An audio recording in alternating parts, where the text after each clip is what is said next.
Ozma of Oz by L. Frank Baum. Chapter 11. The Nome King. By and by, when they drew near to the mountain that blocked their path, which was the furthermost edge of the kingdom of Ev, the way grew dark and gloomy for the reason that the high peaks on either side shut out the sunshine. And it was very silent, too, as there were no birds to sing or squirrels to chatter, the trees being left far behind them, and only the bare rocks remaining. Ozma and Dorothy were a little awed by the silence, and all the others were quiet and grave except the Sawhorse, which, as it trotted along with the Scarecrow upon its back, hummed a queer song of which this was the chorus. Would a wooden horse in a woodland go? I sigh he would, although had he not a wooden head, he'd mount the mountain top instead. But no one paid any attention to this, because they were now close to the Nome King's dominions, and his splendid underground palace could not be very far away. Suddenly they heard a shout of jeering laughter and stopped short. They would have to stop in a minute anyway, for the huge mountain barred their further progress, and the path ran close up to a wall of rock and ended. "Who was that laughing?" asked Ozma. There was no reply, but in the gloom they could see strange forms flit across the face of the rock. Whatever the creations might be, they seemed very like the rock itself, for they were the color of rocks, and their shapes were as rough and rugged as if they had been broken away from the side of the mountain. They kept close to the steep cliff facing our friends, and glided up and down, and this way and that, with a lack of regularity that was quite confusing, and they seemed not to need places to rest their feet, but clung to the surface of the rock as a fly does to a window pane, and were never still for a moment. "Do not mind them," said Tik-Tok, as Dorothy shrank back. "They are only the gnomes." "And what are gnomes?" asked the girl, half frightened. "They are rock fairies, and serve the Nome King," replied the machine. "But they will do us no harm. You must call for the king, because without him you can never find the entrance to the palace." "You call," said Dorothy to Ozma. Just then the gnomes laughed again, and the sound was so weird and disheartening that the 26 officers commanded the private to right about face, and they all started to run as fast as they could. The Tin Woodman at once pursued his army and cried, "Halt!" And when they had stopped their flight, he asked, "Where are you going?" I find I've forgotten the brush for my whiskers," said a general, trembling with fear. So we are going back after it." "That is impossible," replied the Tin Woodman, "for the giant with the hammer would kill you all if you tried to pass him." "Oh, I'd forgotten the giant," said the general, turning pale. "You seem to forget a good many things," remarked the Tin Woodman. "I hope you won't forget that you are brave men." "Never!" cried the general, slapping his gold-embroidered chest. "Never!" cried all the other officers, indignantly slapping their chests. "For my part," said the private, meekly, "I must obey my officers, so when I am told to run, I run, and when I am told to fight, I fight." "That is right," agreed the Tin Woodman. "And now you must all come back to Ozma and obey her orders, and if you try to run away again, I will have her reduce all the 26 officers to privates, and make the private your general." This terrible threat so frightened them that they at once returned to where Ozma was standing beside the Cowardly Lion. Then Ozma cried out in a loud voice, "I demand that the Nome King appear to us." There was no reply, except that the shifting gnomes upon the mountain laughed in derision. "You must not command the Nome King," said Tik-Tok, "for you do not rule him as you do your own people." So Ozma called again, saying, "I request the Nome King to appear to us." Only the mocking laughter replied to her, and the shadowy gnomes continued to flit here and there upon the rocky cliff.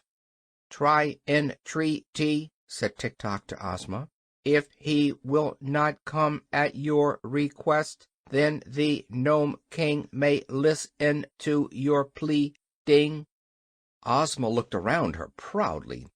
"Do you wish your ruler to plead with this wicked Gnome King?" she asked. "Shall Ozma of Oz humble herself to a creature who lives in an underground kingdom?" "No!" they all shouted, with big voices, and the Scarecrow added, "If he will not come, we will dig him out of his hole like a fox, and conquer his stubbornness. But our sweet little ruler must always maintain her dignity, just as I maintain mine." "I'm not afraid to plead with him," said Dorothy. "I'm only a little girl from Kansas, and we've got more dignity at home than we know what to do with. I'll call the Nome King." "Do," said the Hungry Tiger, "and if he makes hash of you, I'll willingly eat you for breakfast tomorrow morning." So Dorothy stepped forward and said, "Please, Mr. Nome King, come here and see us." The gnomes started to laugh again, but a low growl came from the mountain, and in a flash they had all vanished from sight and were silent.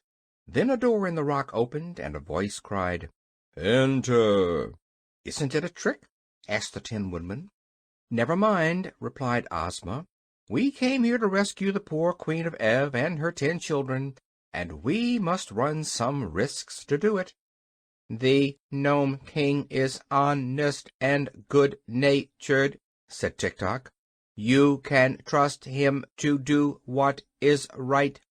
So Ozma led the way, hand in hand with Dorothy, and they passed through the arched doorway of rock and entered a long passage, which was lighted by jewels set in the walls and having lamps behind them. There was no one to escort them or to show them the way, but all the party pressed through the passage until they came to a round, domed cavern that was grandly furnished. In the center of this room was a throne carved out of a solid boulder of rock, rude and rugged in shape, but glittering with great rubies and diamonds and emeralds on every part of its surface. And upon the throne sat the Nome King. This important monarch of the underground world was a little fat man clothed in gray-brown garments that were the exact color of the rock throne in which he was seated. His bushy hair and flowing beard were also colored like the rocks, and so was his face. He wore no crown of any sort, and his only ornament was a broad, jewel-studded belt that circled his fat little body. As for his features, they seemed kindly and good-natured, and his eyes were turned merrily upon his visitors as Ozma and Dorothy stood before him, with their followers ranged in close order behind them. "Why, he looks just like Santa Claus, only he isn't the same color," whispered Dorothy to her friend. But the Nome King heard the speech, and it made him laugh aloud.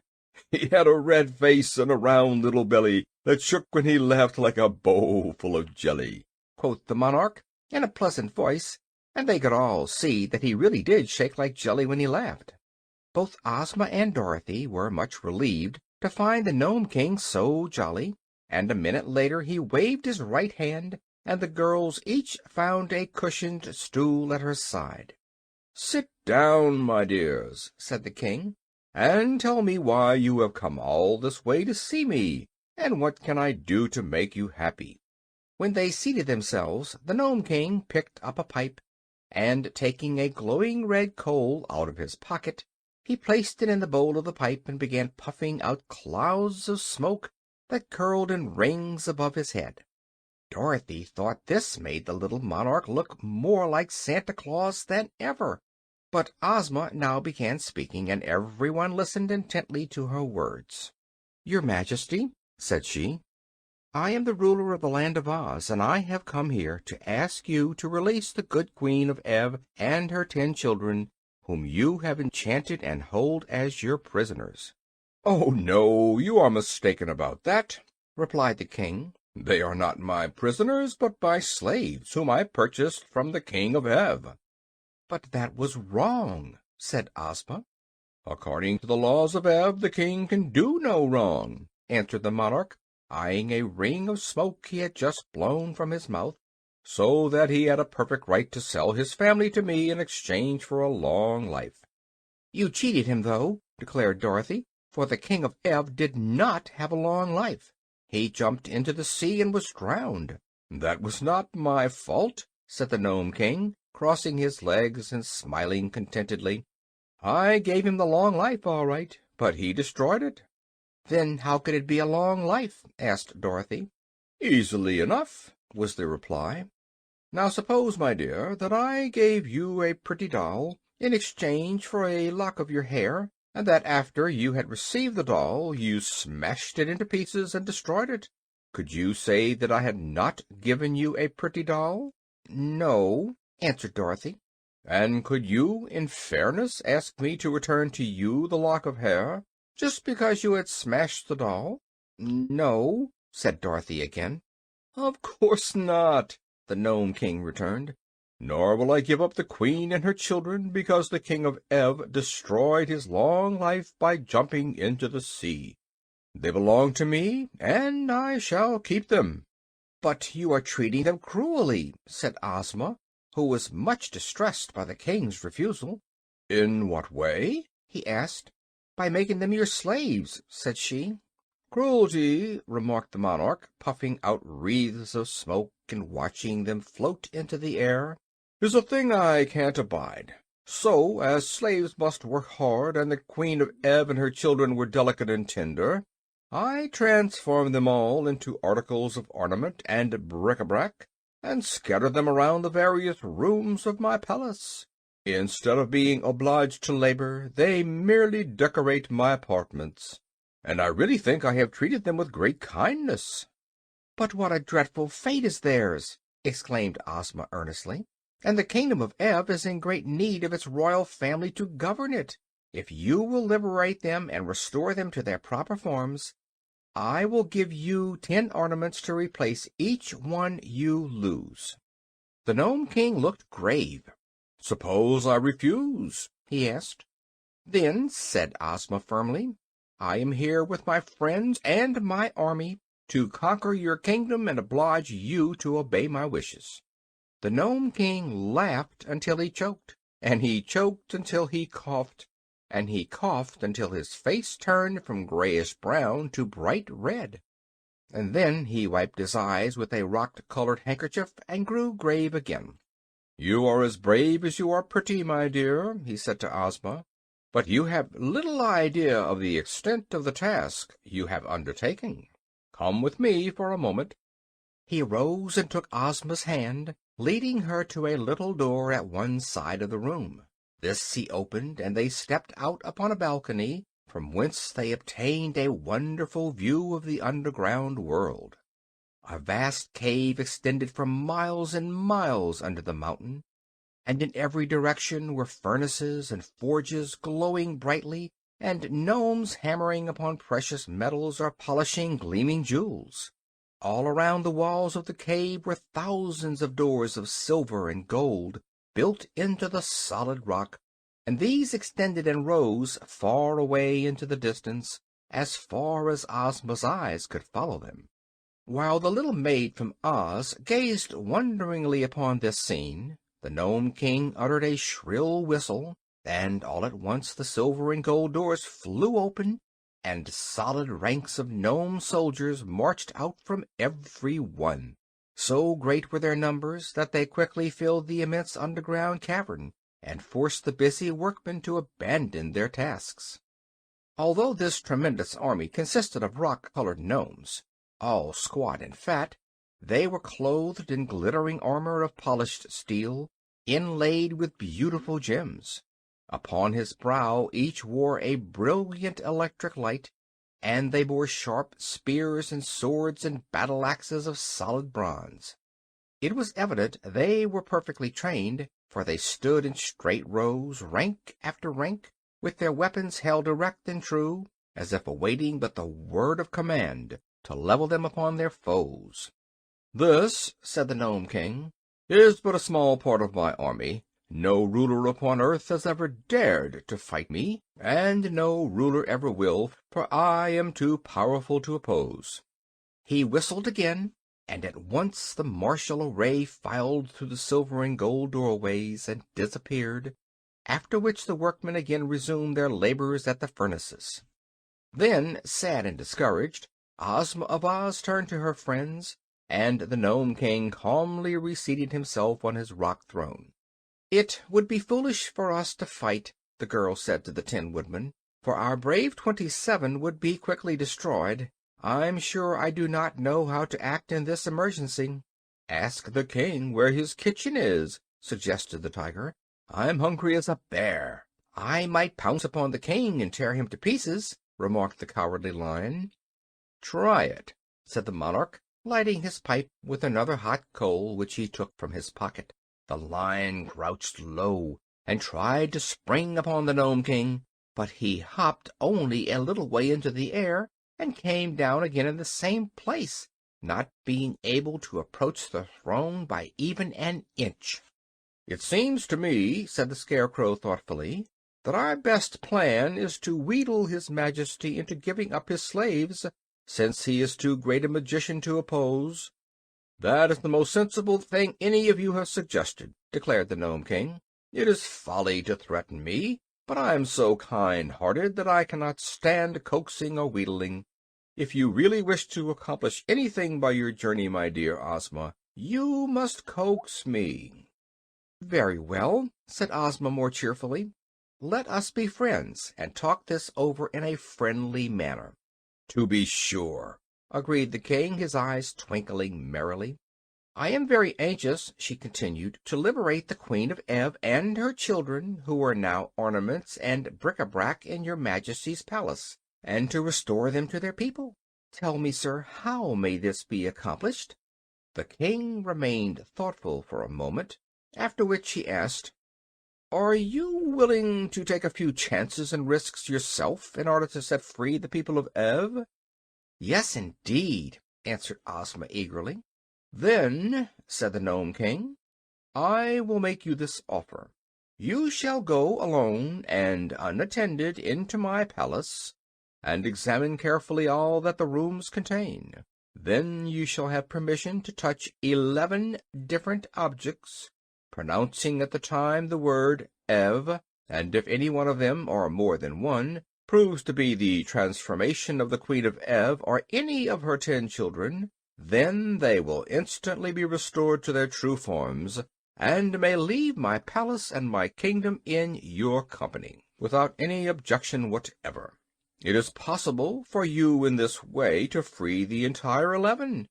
But if you do not guess all the objects correctly, and some of the slaves remain transformed, then each one of your friends and followers may, in turn, enter the palace and have the same privileges I grant you." "Oh, thank you for this kind offer," said Ozma eagerly. "I make but one condition," added the Nome King, his eyes twinkling. "What is it?" she inquired. "If none of the 11 objects you touch proves to be the transformation of any of the royal family of Ev, then, instead of freeing them, you will yourself become enchanted and transformed into an article of bric-a-brac or an ornament. This is only fair and just, and is the risk you declared you were willing to take." Chapter 12. The 11 Guesses. Hearing this condition imposed by the Nome King, Ozma became silent and thoughtful, and all her friends looked at her uneasily. "Don't do it!" exclaimed Dorothy. "If you guess wrong, you will be enslaved yourself." "But I shall have 11 guesses," answered Ozma. "Surely I ought to guess one object in 11 correctly, and if I do, I shall rescue one of the royal family and be safe myself. Then the rest of you may attempt it, and soon we shall free all those who are enslaved." "What if we fail?" inquired the Scarecrow. "I'd look nice as a piece of bric-a-brac, wouldn't I?" "We must not fail," cried Ozma courageously. "Having come all this distance to free these poor people, It would be weak and cowardly in us to abandon the adventure. Therefore I will accept the Gnome King's offer, and go at once into the royal palace." "Come along, then, my dear," said the king, climbing down from his throne with some difficulty because he was so fat. "I'll show you the way." He approached a wall of the cave and waved his hand. Instantly an opening appeared, through which Ozma, after a smiling farewell to her friends, boldly passed. She found herself in a splendid hall that was more beautiful and grand than anything she had ever beheld. The ceilings were composed of great arches that rose far above her head, and the walls and floors were of polished marble, exquisitely tinted in many colors. Thick velvet carpets were on the floor, and heavy silken draperies covered the arches leading to the various rooms of the palace. The furniture was made of rare old woods, richly carved and covered with delicate satins, and the entire palace was lighted by a mysterious rosy glow that seemed to come from no particular place, but flooded each apartment with its soft and pleasing radiance. Ozma passed from one room to another, greatly delighted by all she saw. The lovely palace had no other occupant, for the Nome King had left her at the entrance, which closed behind her, and in all the magnificent rooms there appeared to be no other person. Upon the mantels and on many shelves and brackets and tables were clustered ornaments of every description, seemingly made out of all sorts of metals, glass, china, stones, and marbles. There were vases and figures of men and animals, and graven platters and bowls, and mosaics of precious gems, and many other things. Pictures, too, were on the walls, and the underground palace was quite a museum of rare and curious and costly objects. After her first hasty examination of the rooms, Ozma began to wonder which of all the numerous ornaments they contained were the transformations of the royal family of Ev. There was nothing to guide her, for everything seemed without a spark of life. So she must guess blindly, and for the first time the girl came to realize how dangerous was her task, and how likely she was to lose her own freedom in striving to free others from the bondage of the Nome King. No wonder the cunning monarch laughed good-naturedly with his visitors, when he knew how easily they might be entrapped. But Ozma, having undertaken the venture, would not abandon it. She looked at a silver candelabra that had 10 branches, and thought, "This may be the Queen of Ev and her 10 children." So she touched it, and uttered aloud the word Ev, as the Nome King had instructed her to do when she guessed. But the candelabra remained as it was before. Then she wandered into another room and touched a china lamp, thinking it might be one of the children she sought. But again she was unsuccessful. 3 guesses, 4 guesses, 5, 6, 7, 8, 9, and 10 she made, and still not one of them was right. The girl shivered a little and grew pale even under the rosy light, for now but one guess remained, and her own fate depended upon the result. She resolved not to be hasty, and strolled through all the rooms once more, gazing earnestly upon the various ornaments, and trying to decide which she would touch. Finally, in despair, she decided to leave it entirely to chance.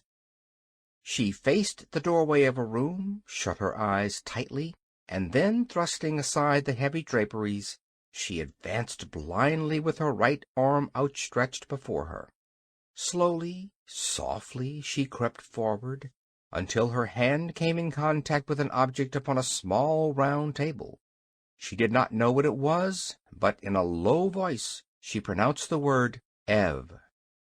The rooms were quite empty of life after that. The Nome King had gained a new ornament, for upon the edge of the table rested a pretty grasshopper that seemed to have been formed from a single emerald. It was all that remained of Ozma of Oz. In the throne room just beyond the palace the Nome King suddenly looked up and smiled. "Next," he said in his pleasant voice.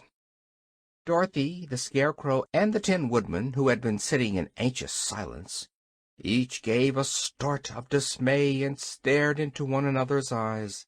"Has she failed?" asked Tik-Tok. "So it seems," answered the little monarch cheerfully. "But that is no reason one of you should not succeed. The next may have 12 guesses instead of 11, for there are now 12 persons transformed into ornaments. Well, well, which of you goes next?"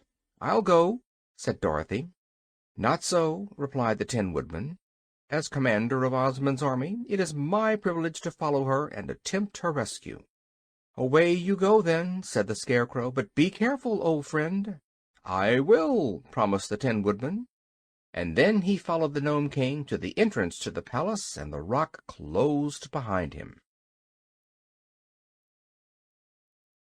Chapter 13. The Nome King Laughs.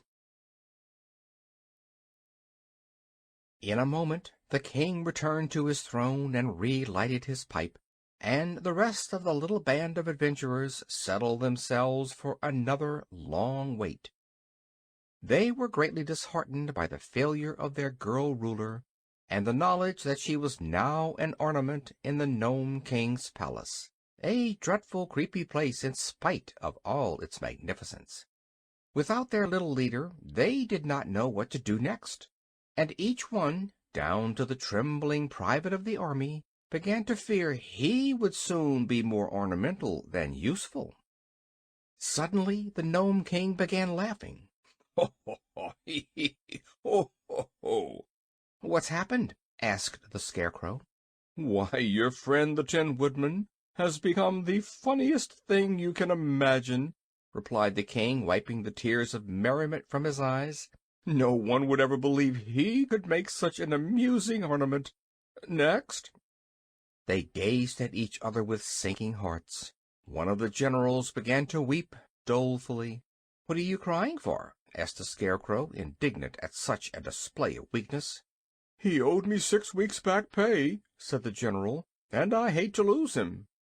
"Then you shall go and find him," declared the Scarecrow. "Me?" cried the general, greatly alarmed. "Certainly. It is your duty to follow your commander. March!" "I won't," said the general. "I'd like to, of course, but I just simply won't." The Scarecrow looked inquiringly at the Nome King. "Never mind," said the jolly monarch. "If he doesn't care to enter the palace and make his guesses, I'll throw him into one of my fiery furnaces."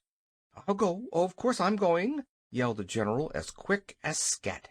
"Where's the entrance? Where is it? Let me go at once."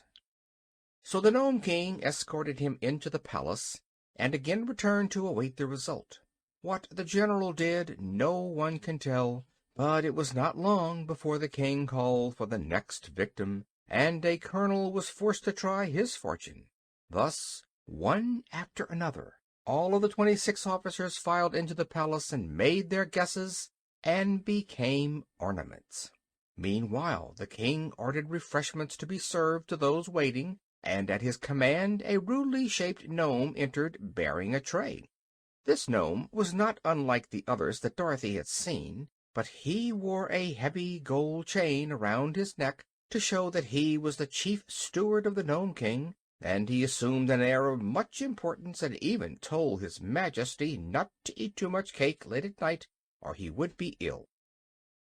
Dorothy, however, was hungry, and she was not afraid of being ill, so she ate several cakes and found them good, and also she drank a cup of excellent coffee made of a richly flavored clay, browned in the furnaces and then ground fine, and found it most refreshing and not at all muddy.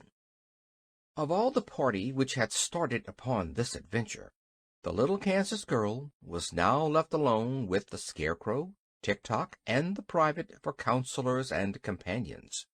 Of course the Cowardly Lion and the Hungry Tiger were still there, but they, having also eaten some of the cakes, had gone to sleep at one side of the cave, while upon the other side stood the Sawhorse, motionless and silent, as became a mere thing of wood. Billina had quietly walked around and picked up the crumbs of cake which had been scattered, and now, as it was long after bedtime, she tried to find some dark place in which to go to sleep. Presently the hen espied a hollow underneath the king's rocky throne, and crept into it unnoticed. She could still hear the chattering of those around her, but it was almost dark underneath the throne, so that soon she had fallen fast asleep. "Next!" called the king, and the private, whose turn it was to enter the fatal palace, shook hands with Dorothy and the Scarecrow, and bade them a sorrowful good-bye, and passed through the rocky portal. They waited a long time, for the private was in no hurry to become an ornament, and made his guesses very slowly. The Gnome King, who seemed to know by some magical power all that took place in his beautiful rooms of his palace, grew impatient finally and declared he would sit up no longer. "I love ornaments," said he, "but I can wait until tomorrow to get more of them. So as soon as that stupid private is transformed, we will all go to bed and leave the job to be finished in the morning." "Is it so very late?" asked Dorothy. "Why, it is after midnight," said the king, "and that strikes me as being late enough. There is neither night nor day in my kingdom, because it is under the earth's surface, where the sun does not shine. But we have to sleep just the same as the upstairs people do, and for my part I'm going to bed in a few minutes." Indeed, it was not long after this that the private made his last guess. Of course he guessed wrongly, and of course he at once became an ornament. So the king was greatly pleased, and clapped his hands to summon his chief steward. "Show these guests to some of the sleeping apartments," he commanded. "And be quick about it, too, for I'm dreadfully sleepy myself." "You've no business to sit up so late," replied the steward gruffly. "You'll be as cross as a griffin tomorrow morning." His Majesty made no answer to this remark, and the chief steward led Dorothy through another doorway into a long hall, from which several plain but comfortable sleeping rooms opened. The little girl was given the first room, and the Scarecrow and Tik-Tok the next, although they never slept, and the Lion and the Tiger the third. The Sawhorse hobbled after the steward into a fourth room, to stand stiffly in the center of it until morning. Each night was rather a bore to the Scarecrow, Tik-Tok, and the Sawhorse, but they had learned from experience to pass the time patiently and quietly, since all their friends who were made of flesh had to sleep, and did not like to be disturbed. When the chief steward had left them alone, the Scarecrow remarked sadly, "I am in great sorrow over the loss of my old comrade, the Tin Woodman. We have had many dangerous adventures together, and escaped them all, and now it grieves me to know he has become an ornament and is lost to me forever." "He was always an ornament to society," said Tik-Tok.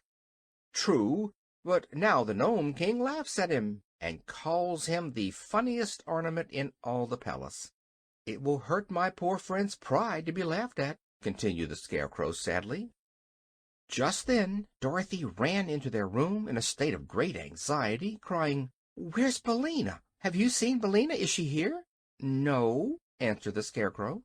"Then what has become of her?" asked the girl. "Why, I thought she was with you," said the Scarecrow. "Yet I do not remember seeing the yellow hen since she picked up the crumbs of cake." "We must have left her in the room where the king's throne is," decided Dorothy, and at once she turned and ran down the hall to the door through which they had entered, but it was fast closed and locked on the other side, and the heavy slab of rock proved to be so thick that no sound could pass through it. So Dorothy was forced to return to her chamber. The Cowardly Lion stuck his head into her room to try to console the girl for the loss of her feathered friend. "The yellow hen is well able to take care of herself," said he, "so don't worry about her, but try to get all the sleep you can. It has been a long and weary day, and you need rest." "I'll probably get lots of rest tomorrow when I become an ornament," said Dorothy sleepily, but she lay down upon her couch nevertheless, and in spite of all her worries was soon in the land of dreams.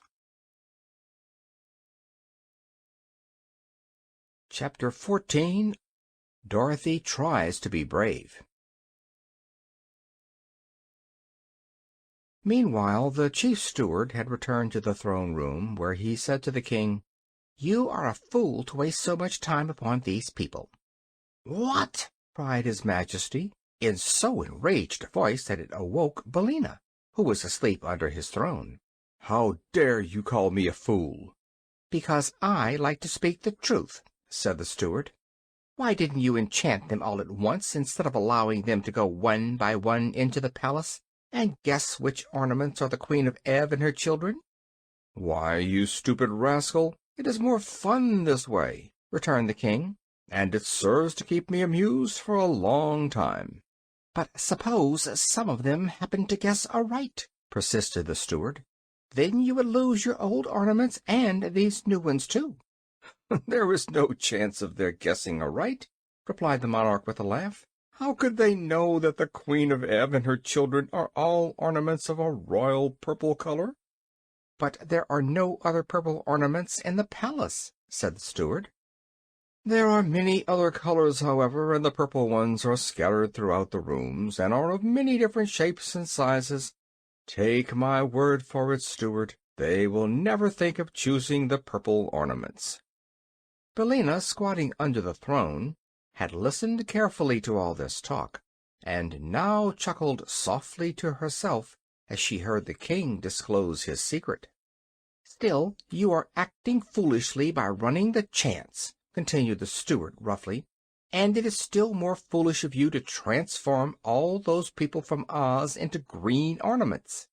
"I did that because they came from the Emerald City," replied the king, "and I had no green ornaments in my collection until now.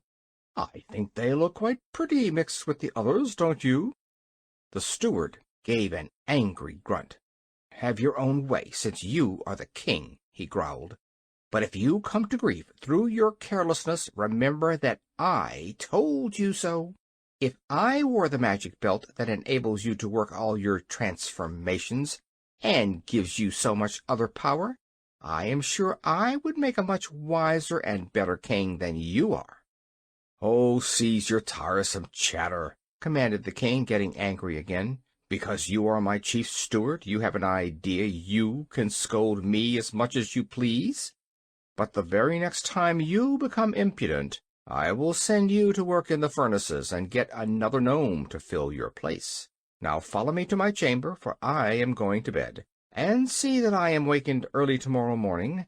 I want to enjoy the fun of transforming the rest of these people into ornaments." "What color will you make the Kansas girl?" asked the steward. "Gray, I think," said his majesty. "And the Scarecrow and the Machine Man?" "Oh, they shall be solid gold, because they are so ugly in real life." Then the voices died away, and Billina knew that the king and his steward had left the room. She fixed up some of her tail feathers that were not straight, and then tucked her head under her wing again and went to sleep. In the morning Dorothy and the Lion and Tiger were given their breakfast in their rooms, and afterward joined the king in his throne room. The Tiger complained bitterly that he was half starved, and begged to go into the palace and become an ornament, so that he would no longer suffer the pangs of hunger. "Haven't you had your breakfast?" asked the Nome King. "Oh, I had just a bite," replied the beast. "But what good is a bite to a hungry tiger?" "He ate 17 bowls of porridge, a platter full of fried sausages, 11 loaves of bread, and 21 mince pies," said the steward. "What more do you want?" demanded the king. "A fat baby. I want a fat baby," said the hungry tiger. "A nice, plump, juicy, tender, fat baby. But, of course, if I had one, my conscience would not allow me to eat it. So I'll have to be an ornament and forget my hunger." "Impossible!" exclaimed the king. "I'll have no clumsy beasts enter my palace to overturn and break all my pretty knickknacks. When the rest of your friends are transformed, you can return to the upper world and go about your business." "As for that, we have no business when our friends are gone," said the Lion. "So we do not care much what becomes of us." Dorothy begged to be allowed to go first into the palace, but Tik-Tok firmly maintained that the slave should face danger before the mistress. The Scarecrow agreed with him in that, so the Nome King opened the door for the machine man, who tramped into the palace to meet his fate.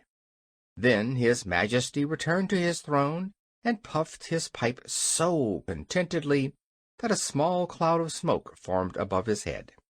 By and by he said, "I'm sorry there are so few of you left. Very soon now my fun will be over, and then for amusement I shall have nothing to do but admire my new ornaments." "It seems to me," said Dorothy, "that you are not so honest as you pretend to be." "How's that?" asked the king. "Why, you made us think it would be easy to guess what ornaments the people of Ev were changed into." "It is easy," declared the monarch, "if one is a good guesser. But it appears that the members of your party are all poor guessers." "What is Tik-Tok doing now?" asked the girl uneasily. "Nothing," replied the king with a frown. "He is standing perfectly still in the middle of a room." "Oh, I expect he's run down," said Dorothy. "I forgot to wind him up this morning. How many guesses has he made?" "All that he is allowed except one," answered the king. "Suppose you go in and wind him up, and then you can stay there and make your own guesses." "All right," said Dorothy. "It's my turn next," declared the Scarecrow.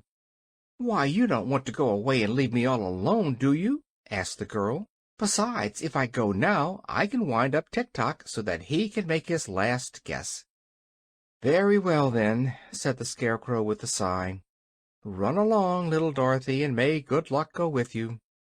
So Dorothy, trying to be brave in spite of her fears, passed through the doorway into the gorgeous rooms of the palace. The stillness of the place awed her at first, and the child drew short breaths, and, pressing her hand to her heart, she looked all around with wondering eyes. Yes, it was a beautiful place, but enchantments lurked in every nook and corner, and she had not yet grown accustomed to the wizardries of these fairy countries, so different from the quiet and sensible commonplaces of her own native land. Slowly she passed through several rooms until she came upon Tik-Tok standing motionless. It really seemed then that she had found a friend in this mysterious palace, so she hastened to wind up the machine man's action and speech and thoughts. "Thank you, Dorothy," were his first words. "I have now one more guess to make." "Oh, be very careful, Tik-Tok, won't you?" cried the girl. "Yes, but the Nome King has us in his power. He has set a trap for us. I fear we are all lost," he answered. "I fear so, too," said Dorothy sadly. "If Smith and Tinker had given me a guessing clockwork attachment," continued Tik-Tok, "I might have defied the Nome King. But my thoughts are plain and simple, and not of much use in this case." "Do the best you can," said Dorothy encouragingly, "and if you fail I will watch and see what shape you are changed into." So Tik-Tok touched a yellow glass face that had daisies painted on one side, and he spoke at the same time the word Ev. In a flash the machine man had disappeared, and although the girl looked quickly in every direction, she could not tell which of the many ornaments the room contained had a moment before been her faithful friend and servant. So all she could do was to accept the hopeless task set her, and make her guesses and abide by the result. "It can't hurt very much," she thought, "for I haven't heard any of them scream or cry out, not even the poor officers. Dear me, I wonder if Uncle Henry or Aunt Em will ever know I have become an ornament in the Nome King's palace, and must stand forever and ever in one place and look pretty, 'cept when I move to be dusted. It isn't the way I thought I'd turn out at all, but I suppose it can't be helped." She walked through all the rooms once more, and examined with care all the objects they contained, but there were so many they bewildered her, and she decided, after all, as Ozma had done, that it could be only guesswork at best, and that the chances were much against her guessing aright. Timidly she touched an alabaster bowl, and said Ev. "That's one failure anyhow," she thought. "But how am I to know which thing is enchanted and which is not?" Next she touched the image of a purple kitten that stood on the corner of a mantel, and she pronounced the word Ev. The kitten disappeared, and a pretty fair-haired boy stood beside her. At the same time a bell rang somewhere in the distance, and as Dorothy started back, partly in surprise and partly in joy, the little one exclaimed, "Where am I? And who are you? And what has happened to me?" "Well, I declare," said Dorothy, "I've really done it." "Done what?" asked the boy. "Saved myself from being an ornament," replied the girl with a laugh, "and saved you from being forever a purple kitten." "A purple kitten?" he repeated. "There is no such thing." "I know," she answered, "but there was a minute ago. Don't you remember, standing on a corner of the mantel?" "Of course not. I am a Prince of Ev, and my name is Evring," the little one announced proudly. "But my father, the king, sold my mother and all her children to the cruel ruler of the gnomes, and after that I remember nothing at all." "A purple kitten can't be expected to remember, Evring," said Dorothy. "But now you are yourself again, and I'm going to try to save some of your brothers and sisters, and perhaps your mother as well. So come with me." She seized the child's hand and eagerly hurried here and there, trying to decide which object to choose next. The third guess was another failure, and so was the fourth and the fifth. Little Evering could not imagine what she was doing, but he trotted along beside her very willingly, for he liked the new companion he had found. Dorothy's further quest proved unsuccessful, but after her first disappointment was over, the little girl was filled with joy and thankfulness to think that after all she had been able to save one member of the royal family of Ev, and could restore the little prince to his sorrowing country. Now she might return to the terrible Gnome King in safety, carrying with her the prize she had won in the person of this fair-haired boy. So she retraced her steps until she found the entrance to the palace, and as she approached, the massive doors of rock opened of their own accord, allowing both Dorothy and Evering to pass the portals and enter the throne room. Chapter 15. Billina Frightens the Gnome King. Now, when Dorothy had entered the palace to make her guesses, and the Scarecrow was left with the Gnome King, the two sat in moody silence for several minutes. Then the monarch exclaimed in a tone of satisfaction, "Very good!" "Who is very good?" asked the Scarecrow. "The Machine Man. He won't need to be wound up any more, for he has now become a very neat ornament, very neat indeed." "How about Dorothy?" the Scarecrow inquired. "Oh, she will begin to guess pretty soon," said the king cheerfully, "and then she will join my collection, and it will be your turn." The good Scarecrow was much distressed by the thought that his little friend was about to suffer the fate of Ozma and the rest of their party, but while he sat in gloomy reverie a shrill voice suddenly cried, "Caw, caw, caw, caw, caw, caw, caw, caw, caw, caw, caw, caw, caw." The Gnome King nearly jumped off his seat, he was so startled. "Good gracious, what's that?" he yelled. "Why, it's Billina," said the Scarecrow. "What do you mean by making a noise like that?" shouted the king angrily, as the yellow hen came from under the throne and strutted proudly about the room. "I've got a right to cackle, I guess," replied Billina. "I've just laid my egg." "What? Laid an egg? In my throne room? How dare you do such a thing?" asked the king in a voice of fury. "I lay eggs wherever I happen to be," said the hen, ruffling her feathers and then shaking them into place. "But thunderation! Don't you know that eggs are poison?" roared the king, while his rock-colored eyes stuck out in great terror. "Poison? Well, I declare!" said Billina indignantly. "I'll have you know all my eggs are warranted strictly fresh and up to date. Poison, indeed!" "You don't understand," retorted the little monarch nervously. "Eggs belong only to the outside world, to the world on the earth's surface, where you came from. Here in my underground kingdom they are rank poison, as I said, and we gnomes can't bear them around." "Well, you'll have to bear this one around," declared Billina, "for I've laid it." "Where?" asked the king. "Under your throne," said the hen. The king jumped 3 feet into the air, so anxious was he to get away from the throne. Take it away at once!" he shouted. "I can't," said Billina. "I haven't any hands." "I'll take the egg," said the Scarecrow. "I'm making a collection of Billina's eggs. There's one in my pocket now that she laid yesterday." Hearing this, the monarch hastened to put a good distance between himself and the Scarecrow, who was about to reach under the throne for the egg when the hen suddenly cried, "Stop!" "What's wrong?" asked the Scarecrow. "Don't take the egg unless the king will allow me to enter the palace and guess as the others have done," said Billina. "Pshaw!" returned the king. "You're only a hen. How could you guess my enchantments?"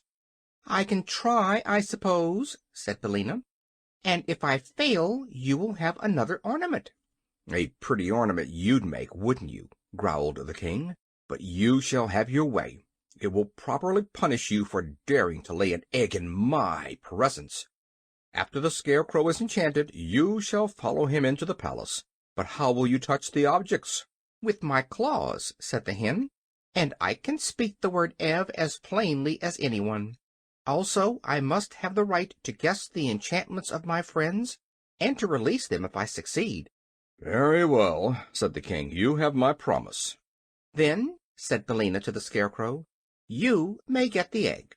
He knelt down and reached underneath the throne and found the egg, which he placed in another pocket of his jacket, fearing that if both eggs were in one pocket they would knock together and get broken. Just then a bell above the throne rang briskly, and the king gave another nervous jump. "Well, well," said he with a rueful face, "the girl has actually done it." "Done what?" asked the Scarecrow. "She has made one guess that is right, and broken one of my neatest enchantments. By rickety, it's too bad. I never thought she would do it." "Do I understand that she will now return to us in safety?" inquired the Scarecrow, joyfully wrinkling his painted face into a broad smile.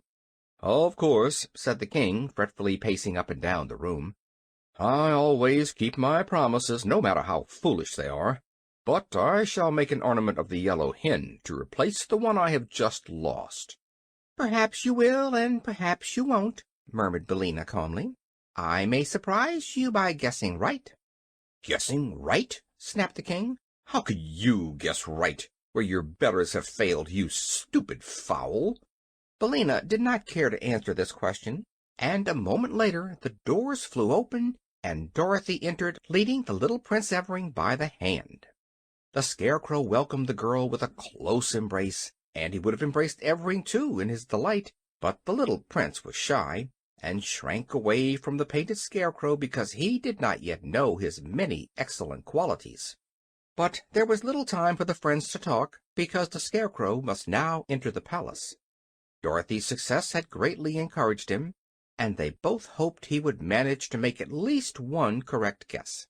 However, he proved as unfortunate as the others, except Dorothy, and although he took a good deal of time to select his objects, not one did the poor Scarecrow guess aright. So he became a solid gold card receiver, and the beautiful but terrible palace awaited its next visitor. "It's all over," remarked the king with a sigh of satisfaction. "And it has been a very amusing performance, except for the one good guess the Kansas girl made. I am richer by a great many pretty ornaments." "It's my turn now," said Billina briskly. "Oh, I'd forgotten you," said the king. "But you needn't go if you don't wish to. I will be generous and let you off." "No, you won't," replied the hen. "I insist upon having my guesses as you promised." "Then go ahead, you absurd feathered fool," grumbled the king, and he caused the opening that led to the palace to appear once more. "Don't go, Billina," said Dorothy earnestly. "It isn't easy to guess those ornaments, and only luck saved me from being one myself. Stay with me, and we'll go back to the land of Ev together. I'm sure this little prince will give us a home." "Indeed I will," said Evring with much dignity. "Don't worry, my dear," cried Billina, with a cluck that was meant for a laugh. "I may not be human, but I'm no fool if I am a chicken." "Oh, Billina," said Dorothy, "you haven't been a chicken in a long time. Not since you've been grown up." "Perhaps that's true," answered Billina thoughtfully. "But if a Kansas farmer sold me to someone, what would he call me? A hen or a chicken?" "You're not a Kansas farmer, Billina," replied the girl, "and you said—" "Never mind that, Dorothy. I'm going. I won't say good-bye, because I'm coming back. Keep up your courage, for I'll see you a little later." Then Billina gave several loud cluck-clucks that seemed to make the fat little king more nervous than ever, and marched through the entrance into the enchanted palace. "I hope I've seen the last of that bird," declared the monarch, seating himself again in his throne, and mopping the perspiration from his forehead with his rock-colored handkerchief. "Hens are bothersome enough at their best, but when they can talk, they're simply dreadful." "Billina's my friend," said Dorothy quietly. "She may not always be exactly polite, but she means well, I'm sure."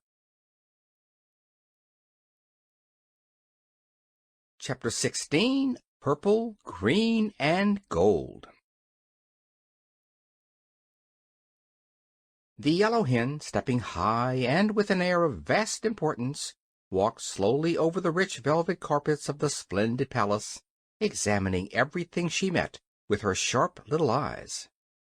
Billina had a right to feel important, for she alone shared the Nome King's secret and knew how to tell the objects that were transformations from those that had never been alive.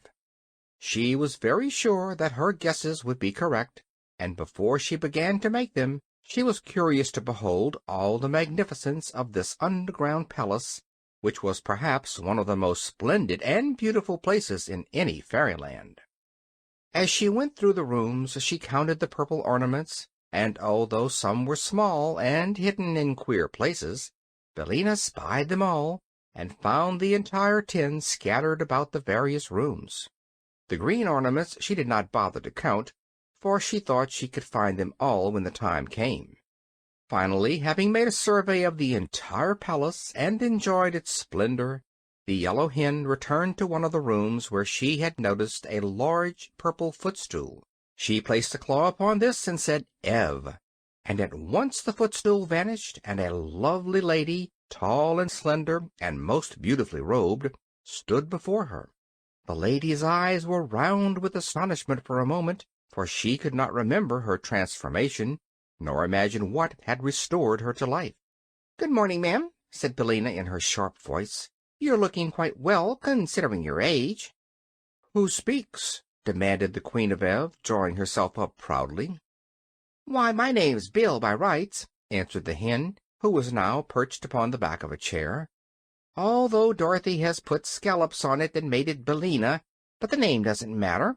I've saved you from the Nome King, and you are a slave no longer." "Then I thank you for the gracious favor," said the Queen with a graceful curtsy. "But my children, tell me, I beg of you, where are my children?" And she clasped her hands in anxious entreaty. "Don't worry," advised Billina, pecking at a tiny bug that was crawling over the chair back. "Just at present they are out of mischief, and perfectly safe, for they can't even wiggle." "What do you mean, oh kindly stranger?" asked the Queen, striving to repress her anxiety. "They're enchanted," said Billina, "just as you have been. All, that is, except the little fellow Dorothy picked out. And the chances are that they have been good boys and girls for some time, because they couldn't help it." "Oh, my poor darlings!" cried the Queen with a sob of anguish. "Not at all," returned the hen. "Don't let their condition make you unhappy, ma'am, because I'll soon have them crowding round to bother and worry you as naturally as ever. Come with me, if you please, and I'll show you how pretty they look." She flew down from her perch and walked into the next room, the Queen following. As she passed a low table, a small green grasshopper caught her eye, and instantly Billina pounced upon it and snapped it up in her sharp bill.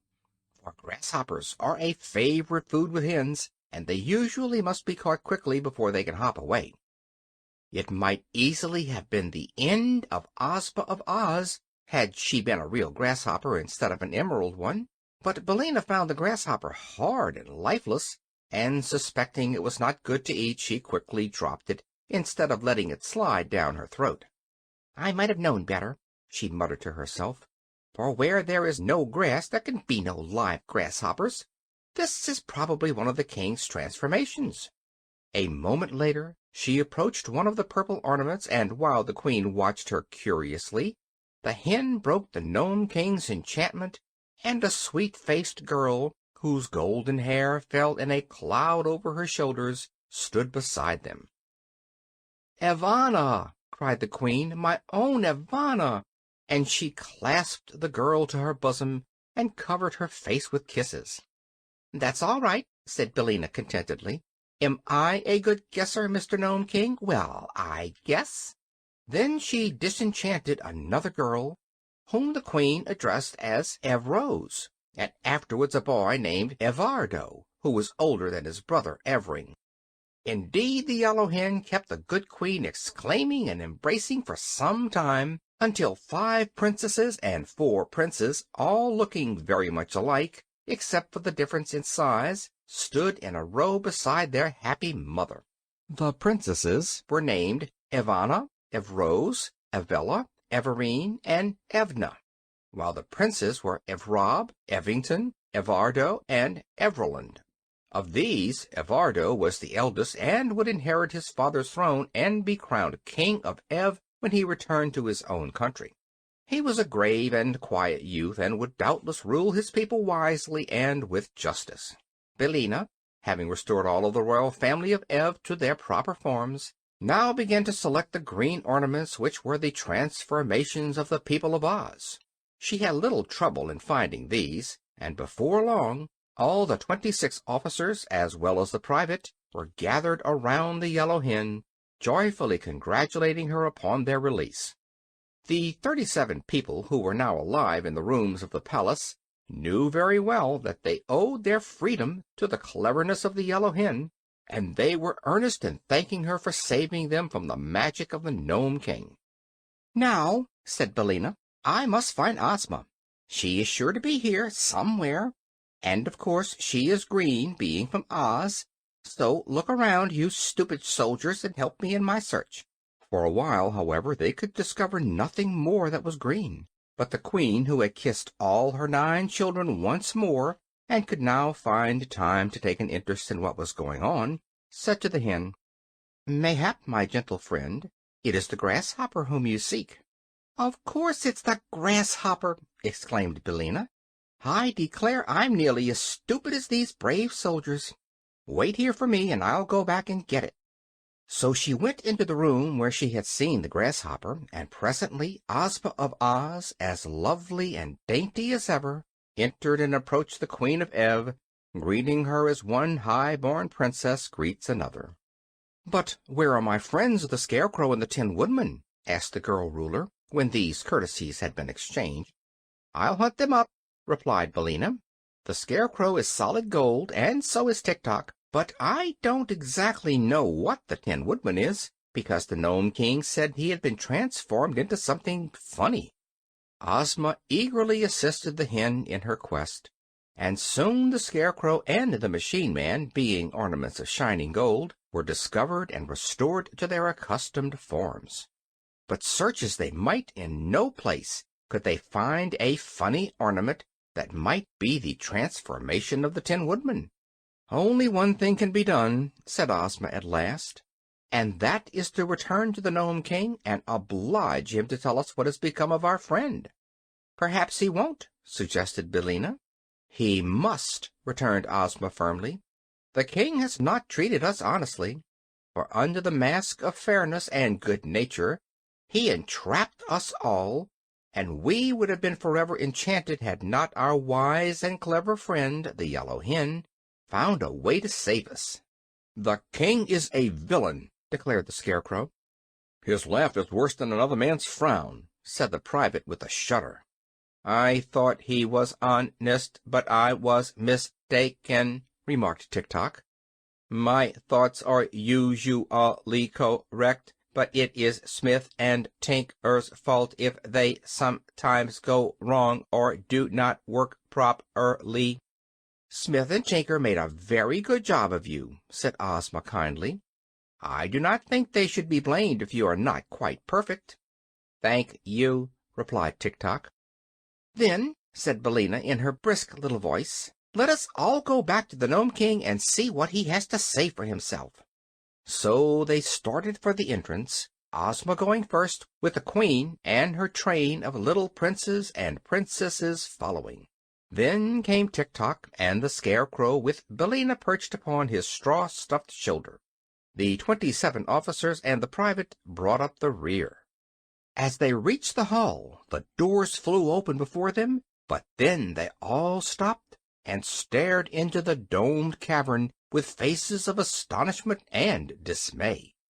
For the room was filled with the mail-clad warriors of the Nome King, rank after rank, standing in orderly array. The electric lights upon their brows gleamed brightly, their battle-axes were poised as if to strike down their foes, yet they remained motionless as statues, awaiting the word of command. And in the center of this terrible army sat the little king upon his throne of rock, but he neither smiled nor laughed. Instead, his face was distorted with rage, and most terrible to behold.